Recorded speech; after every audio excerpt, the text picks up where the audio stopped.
Researchers in Madison want to identify and help those in the Latino community who have dementia, creating a new elective course for medical students.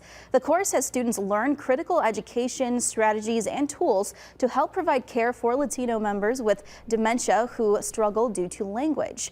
The course also looks into cultural adaptation, including Spanish-based memory screening. Health experts say older Latinos are 1.5 times more likely to develop dementia than an older white person. There's very few trainings around the country on specifically working with Latino communities with Alzheimer's disease. The earlier we diagnose these elements, the earlier we can provide treatment and management.